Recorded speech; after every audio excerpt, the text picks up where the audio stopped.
Les IA continuent leur déploiement dans notre société, présentées dans des salons tech, animées dans de nombreuses conférences sur différents angles, sur typiquement améliorer sa productivité, générer plus de business.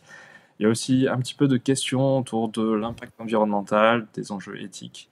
Mais il y a d'autres questions qui restent en suspens, notamment autour de la sécurité de l'IA, des enjeux sur la démocratie, des problèmes aussi géopolitiques, etc. Pour parler de ce sujet, nous avons le plaisir d'accueillir aujourd'hui Maxime Fornès, fondateur de la branche française de Posia. Bonjour. Salut, merci beaucoup de me recevoir. Avec plaisir. Est-ce que tu pourrais te présenter, nous parler un petit peu plus de toi? Alors, mon background, j'ai fait une école d'ingénieur en France et ensuite un master de mathématiques à Cambridge. Et j'ai travaillé pendant une dizaine d'années dans ce qu'on appelle aujourd'hui l'intelligence artificielle. Donc, quand j'ai commencé, c'était du machine learning. Ensuite, je me suis spécialisé en deep learning autour de 2014-2015. Deep learning, c'est les réseaux de neurones profonds. C'est la technologie qui est derrière les intelligences artificielles qu'on connaît aujourd'hui. J'ai fait ça donc j'étais chercheur et ingénieur dans le secteur privé jusqu'en 2022. Entre 2020 et 2022, j'ai commencé à remarquer l'accélération du progrès en intelligence artificielle de l'intérieur. On avait un modèle qui est sorti en 2017 qui s'appelle Transformers, qui marchait vraiment bien.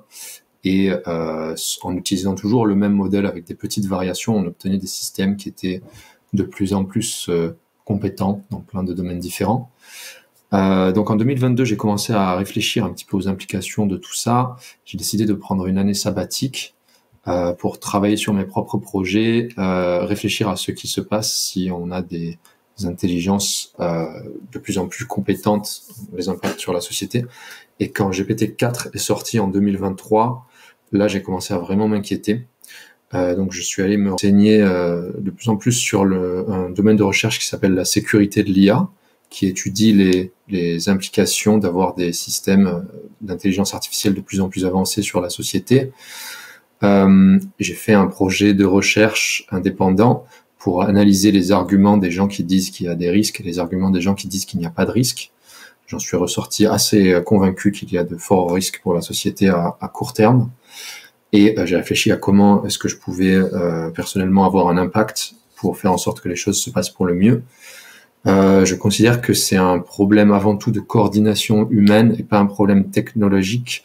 Il y a des gens qui vont se dire l'intelligence artificielle pose un problème technologique, donc il y aura une solution technologique et on peut aller travailler dans de la recherche technique en sécurité de l'IA. Personnellement, je pense que c'est un problème qui est causé par quelques milliers de personnes sur cette planète qui construisent des systèmes dangereux et il faudrait arriver à mettre en place des mécanismes de gouvernance pour que ça se passe bien. C'est pour ça que j'ai rejoint Pose AI.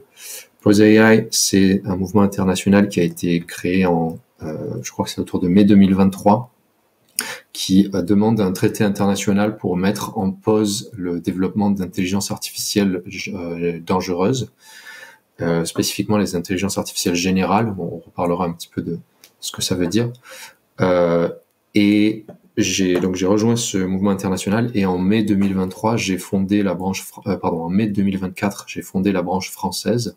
Ça s'appelle Posia. On a un site posia.fr, on a une communauté Discord et on organise des manifestations, mais aussi des conférences. On a publié une contre-expertise au rapport de la commission de l'IA et on construit notre mouvement petit à petit. Est-ce que juste pour avoir un petit peu une idée sur le monde entier, hein, le nombre d'antennes qu'il y a, enfin, la représentation un petit peu qu'il y a actuellement? Alors là, par exemple, on a organisé une manifestation internationale il y a 2 semaines à l'occasion du sommet pour la sécurité de l'IA à San Francisco, pour attirer l'attention sur le sujet. Et on a eu des manifestations organisées dans, il me semble, 12 pays. Donc il y a de la présence dans au moins 12 pays. Après, des branches officielles, j'ai pas vérifié depuis quelques mois, mais il me semble qu'il y en a au moins 5. Une aux Pays-Bas, là où ça a commencé, une aux États-Unis, en Angleterre. Il y en a une en Norvège ou en Suède, je me souviens plus. en France, et il doit y en avoir quelques autres. Ok, ça marche. J'ai pu typiquement lire donc la contre-expertise du, de, je me souviens plus du nom, de la stratégie de la France, oui, sur l'implication, enfin l'intégration de l'IA, la stratégie française de l'IA, euh, qui était vachement intéressante. Bon, c'est un long rapport quand même de 96 pages que j'ai parcouru, mais typiquement sur les questions de modèles open source, que je suis assez friand quand même pour pouvoir l'utiliser, un peu reprendre le contrôle sur ses propres systèmes et les intégrer sur nos machines au lieu d'envoyer plein de données à l'extérieur. J'ai trouvé ça très intéressant, les arguments autour des risques. Donc voilà, typiquement sur ce point-là, est-ce que tu pourrais nous en parler un peu plus des problématiques autour des modèles open source? Bien sûr. Alors, moi aussi, je suis complètement pro open source. J'ai passé une bonne partie de ma vie à contribuer à des projets open source. Mais disons que l'open source, c'est pas un dogme non plus, ça a des limites. Et la limite, c'est quand on a une technologie qui devient extrêmement dangereuse, il vaut mieux ne pas la mettre entre les mains de tout le monde. On peut donner un exemple tout bête, c'est si on avait accès au plan de la bombe nucléaire, peut-être qu'il vaudrait mieux pas les mettre en libre accès à tout le monde sur cette planète. Et concrètement, qu'est-ce qui se passe avec l'open source en ce moment?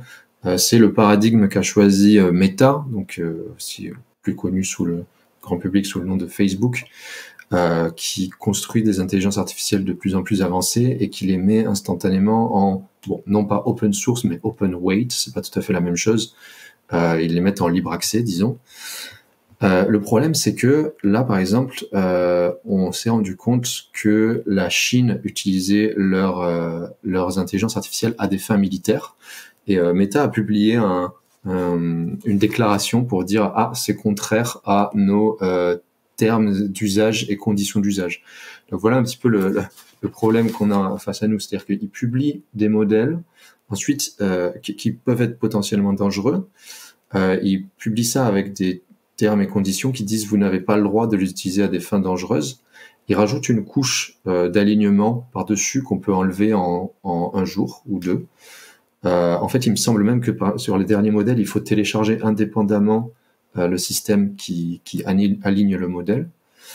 Et évidemment, ça va pas empêcher des acteurs mal intentionnés d'utiliser ces systèmes à des fins mal intentionnées. Et en ce moment, en cybercriminalité, les cybercriminels utilisent les IA open source à tort et à travers pour faire des attaques de phishing, automatiser la création de fake news, etc. Dans les déclarations aussi, côté POSAI, il y a tout ce qui est autour des enjeux géopolitiques. Pareil, enfin, avec pas cette mise en abîme, mais cette problématique en arrière-plan des AGI, donc des super intelligences qui nous dépasseraient, nous, êtres humains. Est-ce que, voilà, pareil, est-ce que tu peux développer un petit peu déjà ce que c'est une AGI, comment potentiellement on pourrait atteindre, enfin, je sais pas s'il y a déjà des éléments, mais en ayant discuté avec différents experts aussi, j'ai l'impression qu'il y a cette problématique déjà de comment la définir, de ce qu'il y a derrière et il n'y a pas de technologie pour le moment pour la faire, mais donc voilà, de déjà expliquer ce que c'est et après de pousser vers les enjeux géopolitiques qu'il pourrait y avoir si on arrive à l'atteindre. Ouais. Alors déjà, AGI, ça veut dire intelligence artificielle générale. Ça n'existe pas encore et c'est le but officiel des gros labos d'IA d'en créer une. Donc DeepMind, si on prend l'exemple de DeepMind qui a été racheté par Google autour de 2015, qui était un petit peu le premier gros labo d'intelligence artificielle. Leur slogan autour de 2012-2013, ils l'ont changé maintenant, mais c'était automatisons l'intelligence et utilisons ça pour résoudre tous les problèmes du monde.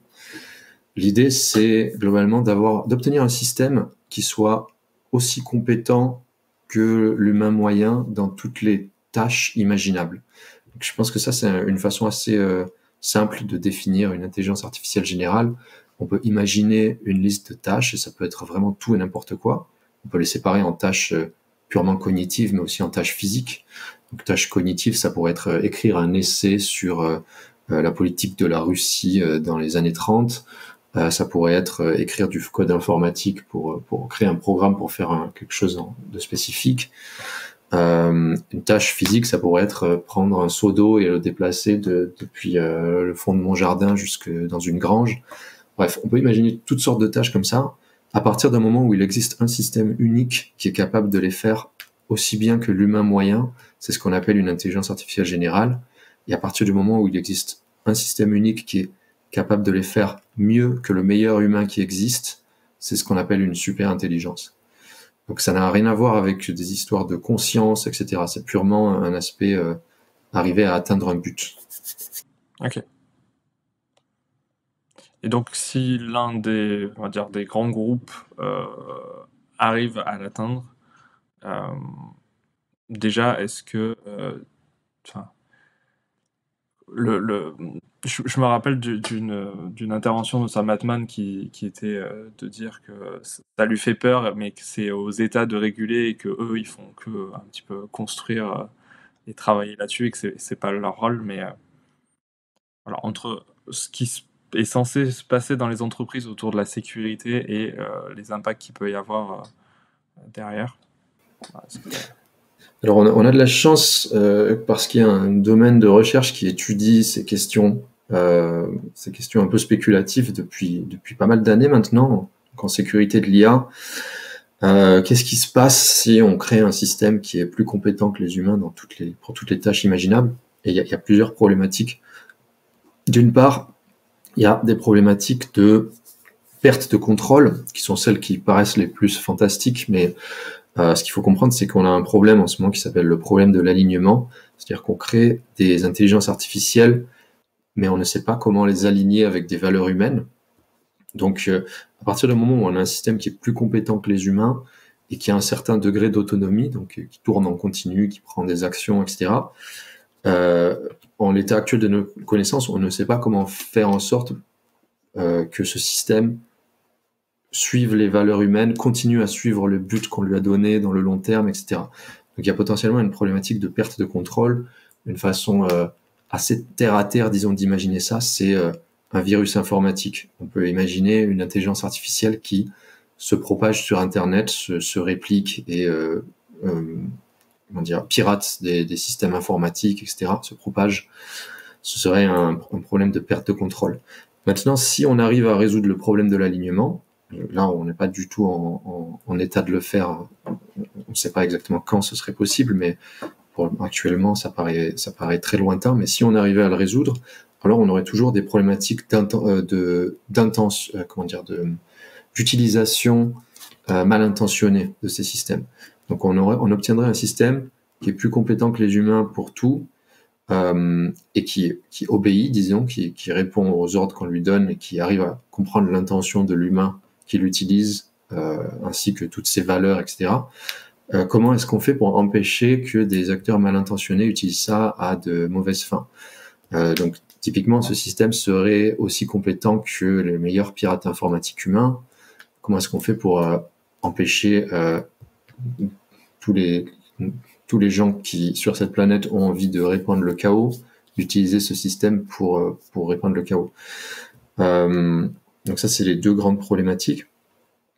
Il y avait une question aussi auquel j'ai pas répondu, c'est en termes de faisabilité, où est-ce qu'on en est pour créer un tel système. Ça dépend vraiment à qui on pose la question, et il y a de grosses fourchettes d'erreurs. Quand on écoute les gens qui travaillent dans les labos d'intelligence artificielle, ils pensent qu'on pourrait y arriver d'ici 3 ans.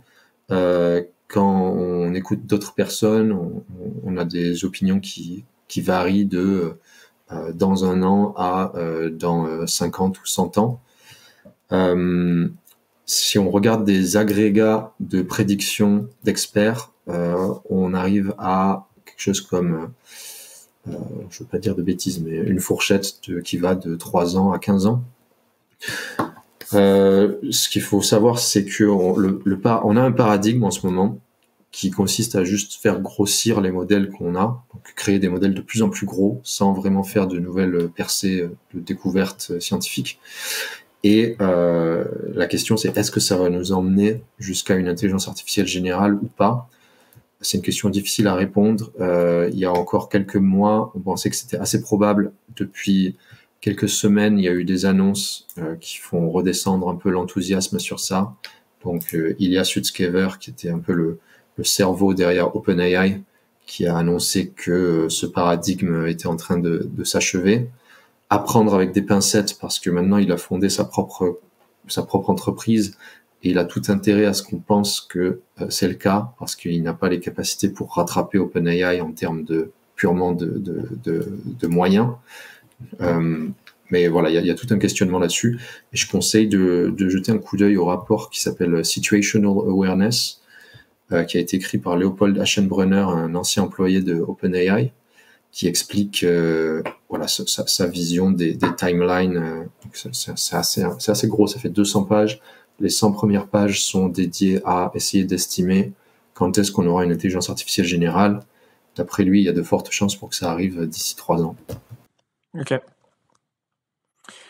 Et si on revient sur la France, donc il y a eu, donc PostAI a fait cette contre-expertise. Il y a aussi des critiques autour du sommet de l'IA qui arrive au mois de février. Est-ce que voilà, pareil, est-ce que tu peux un peu plus nous décrire ta vision, enfin l'effet un petit peu sur ce qui se passe en France autour de cet engouement autour des intelligences artificielles et de voilà de poser les problématiques quoi. Alors, pour donner un petit peu de contexte, les sommets sur la sécurité de l'IA, c'est une initiative qui a commencé l'année dernière. Donc quand GPT-4 est sorti, d'un seul coup, il y a eu une vague d'inquiétude autour de l'intelligence artificielle parce que beaucoup de gens se sont soudainement rendus compte que ça progressait beaucoup plus vite qu'on ne le pensait et qu'on était peut-être plus proche que ce qu'on pensait d'une intelligence artificielle générale. Donc il y a eu une déclaration qui a été signée par des centaines de noms extrêmement renommés dans le milieu de l'intelligence artificielle qui parlaient de risques d'extinction humaine, etc. Et les États-Unis, il me semble que c'est eux, ont lancé l'initiative avec l'Angleterre d'un sommet international sur la sécurité de l'IA. Donc le premier a eu lieu en Angleterre, à Bletchley Park, c'était en novembre 2023. Il y a eu des déclarations qui ont été signées, qui étaient de beaux progrès, je pense. On commençait vraiment à accepter officiellement que l'intelligence artificielle pouvait poser de vrais dangers pour la société, pour l'humanité. Et l'idée, c'est d'organiser un sommet comme ça sur la sécurité de l'IA 2 fois par an, il me semble, ou 3 fois par an dans différents pays. Donc il y en a eu un à Séoul en Corée, il y en a eu un récemment à San Francisco, et l'année prochaine, donc en février, la France a été mis en charge d'organiser le prochain. Le problème, c'est qu'en France, on est dans le déni complet des risques de l'intelligence artificielle. Donc, en France, il y a eu une commission de l'intelligence artificielle qui est présidée par Anne Bouvreau, qui a rendu un rapport au début de cette année qui s'appelle IA, notre ambition pour la France. C'est le rapport pour lequel on a écrit une contre-expertise. Ce rapport minimise complètement les risques de l'intelligence artificielle. Ce qui n'est pas étonnant parce qu'il y a de gros conflits d'intérêts dans cette commission. Il y a par exemple Yann Lequin, qui est le Chief Scientist chez Facebook. Il y a Arthur Mensch, qui a fondé une boîte d'intelligence artificielle en France. Cédric O, qui est un ancien secrétaire d'État au numérique, qui est devenu lobbyiste pour Mistral. Enfin, il y a une grosse représentation des intérêts des labos d'intelligence artificielle. Donc on a obtenu en France une stratégie qui préconise de favoriser les investissements dans l'intelligence artificielle, ne pas mettre trop de régulation en place pour ne pas faire fuir les labos. Et ça se retrouve en fait dans l'organisation du sommet pour la sécurité de l'IA.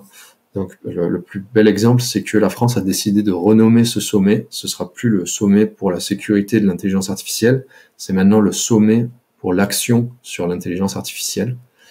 Dans ce sommet, il y a 5 groupes de travail. Il n'y en a aucun qui est sur la sécurité de l'intelligence artificielle. Il y a un groupe de travail qui s'appelle intelligence artificielle de confiance. Et dans ce groupe de travail, il y aura des problématiques de sécurité qui seront abordées. Donc on voit une vraie volonté disons, de minimiser les dangers et de foncer tête baissée vers les investissements. Ok. Et donc, de notre côté, citoyen et citoyenne, qu'est-ce que tu nous recommandes ou ton association recommande de faire en tant que bah, citoyen qui regarde un petit peu ce qui se passe et ou citoyen qui utilise aussi l'intelligence artificielle? Alors, déjà, en termes d'utilisation, c'est vrai qu'il y a on n'a pas trop parlé des problématiques environnementales. Les systèmes d'intelligence artificielle actuels sont très énergivores. Alors de là à préconiser de ne pas les utiliser, je pense que on peut en faire une utilisation consciente. D'après certaines estimations, c'est quelque chose comme 1000 requêtes à ChatGPT, c'est équivalent à garder une ampoule allumée pendant 1 heure. Donc c'est pas encore énorme, mais avec le paradigme qui ont été choisis par les labos d'IA, il y a un plan de multiplier par 4 la taille des systèmes chaque année. Et on va très rapidement arriver à des systèmes qui consomment énormément d'énergie. Et à ce moment-là, il faut vraiment réfléchir à l'utilisation qu'on en fait. Mais globalement, chez Posia, on considère que le problème, il vient pas des utilisateurs. Le problème, il vient des gens qui créent ces systèmes. Donc, ce qu'on propose, c'est tout d'abord aux gens de s'informer et de partager les informations qu'ils obtiennent avec leurs proches. Ce qui compte, c'est de réduire la difficulté à ce que les dangers de l'IA soient un sujet de conversation acceptable en société. Donc, il y a eu d'énormes progrès là-dessus dans l'année précédente. Il y a encore 2 ans, c'était pas une conversation possible dans des milieux, disons, non experts de parler de danger de l'intelligence artificielle. Si vous aviez dit, je pense que l'intelligence artificielle est dangereuse, vous aurez regardé bizarrement. C'est déjà plus trop le cas. Donc, pour s'informer, ce qu'on suggère, c'est déjà d'aller voir notre site web, posia.fr. Je conseille aussi d'aller jeter un coup d'œil au site web du Centre pour la sécurité de l'IA français, qui s'appelle sécurité-ia.fr. Ils ont un panorama des risques de l'intelligence artificielle qui est de très bonne qualité. Une autre action qui, je pense, est largement négligée, c'est d'aller parler à vos élus locaux. Alors, on pourrait se dire, mais ça sert à rien, qu'est-ce que mon élu local va faire sur un problème aussi global? Mais en fait, c'est des petites actions comme ça qui, accumulées, font une grosse différence. C'est-à-dire qu'à chaque fois que ça se produit, on met l'intelligence artificielle et les dangers de l'intelligence artificielle dans la tête de gens qui vont être en lien avec des gens un peu plus puissants qu'eux, etc. Et à Posia AI Global, on a eu des résultats vraiment très encourageants en faisant ça. Il y a des gens qui se sont retrouvés à avoir très facilement une réunion avec des membres du Parlement européen. Donc c'est vraiment une solution envisageable. On conseille aussi évidemment de rejoindre des associations comme la nôtre. Donc à Posia, typiquement, on peut vous former pour aller écrire à vos politiciens, etc. On n'est qu'une dizaine en France pour le moment et on a déjà eu un impact assez démesuré étant donné notre taille. Donc on a écrit cette compte expertise qui fait une centaine de pages. On a organisé une conférence à Paris en septembre. Là, on est en train de travailler sur une conférence juste avant le sommet de l'IA. On fait des manifestations. Les manifestations, ça marche bien. Avec juste une dizaine de personnes en manifestation, on obtient des articles dans de grands journaux français. Et puis, évidemment, il y a le levier de l'argent qui n'est pas à négliger. Donc là, l'écosystème de la sécurité de l'IA, il est terriblement négligé financièrement parlant. Je pense que c'est quelque chose comme... faudrait que je vérifie le chiffre, mais il me semble qu'il y a quelque chose comme 10 000 fois plus d'investissement en capacité de l'intelligence artificielle qu'en sécurité de l'intelligence artificielle. Une association comme la nôtre, on a vraiment quasiment rien comme financement en ce moment, donc même les dons les plus minuscules font une différence. Et voilà. Et évidemment, Posia, on accueille tout le monde. Il n'y a pas besoin d'être un expert en intelligence artificielle ou d'avoir des compétences spécifiques. Une motivation pour changer les choses, c'est tout ce qui compte. Ok, super. Et juste pour rebondir sur les élus locaux, tu leur dis quoi en fait? Enfin, Oui. Alors, l'idée, c'est d'informer sur le sujet de l'intelligence artificielle, donc faire de la sensibilisation. Alors, c'est vrai que si je dis juste allez parler à votre élu local, c'est compliqué. Mais si vous venez sur notre communauté Discord, donc Posia, on a un serveur Discord, on est actif. On peut vous donner des templates d'email à envoyer. Aussi, tout simplement, ça peut être envoyer un lien vers le site web du Centre pour la sécurité de l'IA, leur page des risques, essayer de leur faire comprendre que l'intelligence artificielle, ça risque d'être le sujet majeur dans le monde d'ici quelques années et que prendre une position maintenant, ça va être très important pour le futur.